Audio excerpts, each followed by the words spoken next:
자, 오늘 우리가 함께 들여다볼 이야기는 바로 횃불 언약입니다.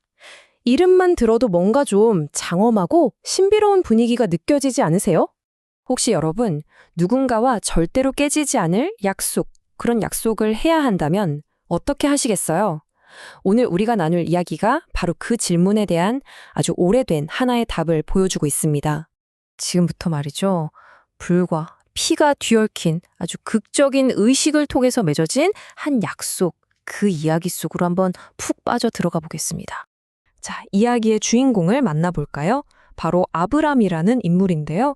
이 사람이 누구냐면 어마어마한 전쟁에서 막 승리하고 돌아온 말 그대로 영웅입니다. 그런데 이상하죠? 그의 마음은 승리의 기쁨이 아니라 오히려 두려움과 의심으로 가득 차 있었다는 거예요. 겉으로 보기엔 모든 걸 다 가진 사람이잖아요.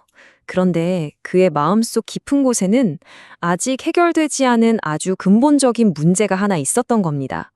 그게 뭐냐면 신에게서 받은 약속이 아직 이루어지지 않았다는 사실이죠. 바로 이 문제 때문에 그는 지금 엄청난 믿음의 위기를 겪고 있었던 겁니다. 자, 이런 아브라함의 깊은 의심에 하나님이 어떻게 반응하셨을까요? 그 첫 번째 응답을 한번 보시죠. 이게 참 흥미로운 게 아브라함의 그 내면의 문제에서 시작해서 시야를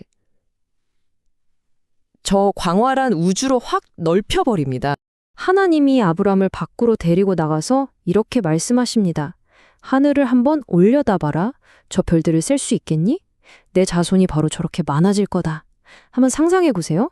아직 자식이 단 한 명도 없는 남자에게 셀 수도 없는 저 밤하늘의 별을 가리키면서 하신 약속이라니. 정말 엄청나죠? 여기서 정말 중요한 포인트가 하나 나옵니다.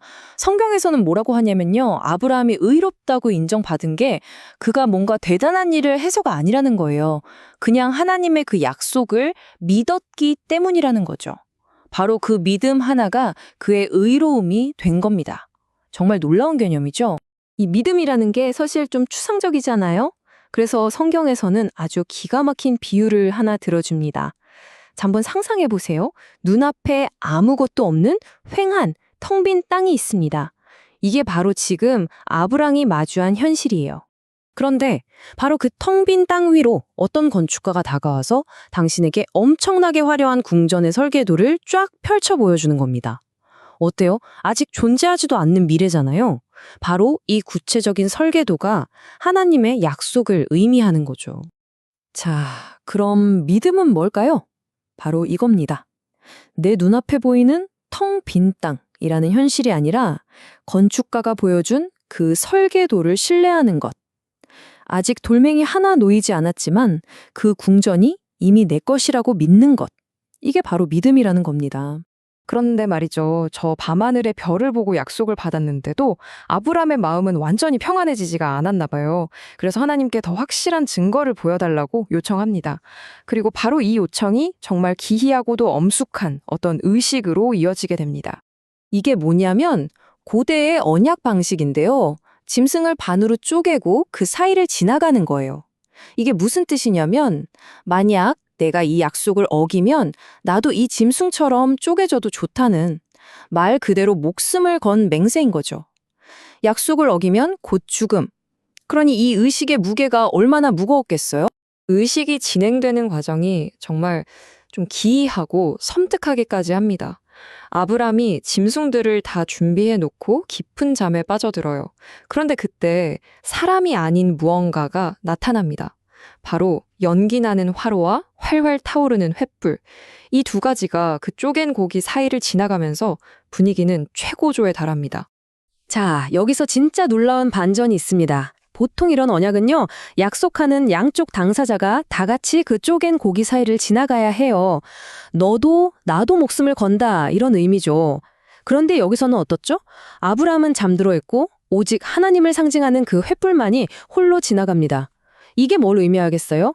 이 약속에 대한 모든 책임과 위험은 나 혼자 짊어지겠다. 이건 정말 일방적이고 절대 깨질 수 없는 하나님의 헌신을 보여주는 장면인 거죠. 그리고 이 엄청난 언약을 맺으시면서 하나님은 동시에 좀 충격적인 미래를 보여주십니다. 바로 아브람의 후손들이 앞으로 겪게 될 수백 년에 걸친 고난에 대한 아주 장기적인 계획이었죠. 그 예언을 한번 단계별로 살펴볼까요? 먼저 후손들이 낯선 땅에서 나그네처럼 살게 될 것이다. 그리고 무려 400년 동안 노예가 되어서 억압받을 것이다.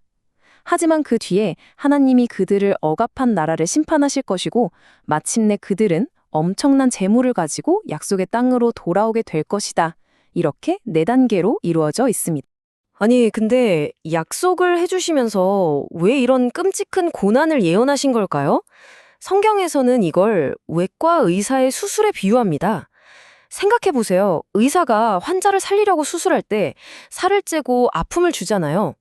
그게 파괴가 아니라 치유를 위한 과정인 것처럼 이 400년의 고난도 그냥 무의미한 고통이 아니라 하나의 민족을 만들어내기 위한 목적이 있는 통제된 과정이었다는 설명입니다. 자, 그럼 이제 정리를 한번 해볼까요? 지금까지 우리가 본 이 모든 이야기 조각들을 하나로 쫙 끄어보면 과연 어떤 그림이 나올까요? 이 고대의 이야기가 우리에게 던지는 궁극적인 메시지는 대체 뭘까요? 이 이야기가 우리에게 보여주는 건 이런 것들입니다. 첫째, 하나님은 우리가 가장 의심하고 두려워할 때 찾아오신다는 것. 둘째, 믿음이라는 건 눈앞의 상황이 아니라 보이지 않는 약속을 신뢰하는 거라는 것. 그리고 가장 중요한 건 이 모든 약속을 이루는 책임이 우리의 완벽함에 달린 게 아니라 전적으로 하나님께 있다는 사실입니다. 심지어 그 과정에 있는 고난조차도 더 큰 계획의 일부일 수 있다는 것도. 결국 이 모든 이야기를 딱 한 문장으로 압축한다면 저는 이렇게 말하고 싶습니다. 이 이야기는요, 연약한 우리가 약속을 얼마나 필사적으로 붙잡고 있는가에 대한 이야기가 아닙니다. 오히려 약속을 주신 그분이 우리를 얼마나 강하게 붙들고 계시는가에 대한 이야기인 거죠.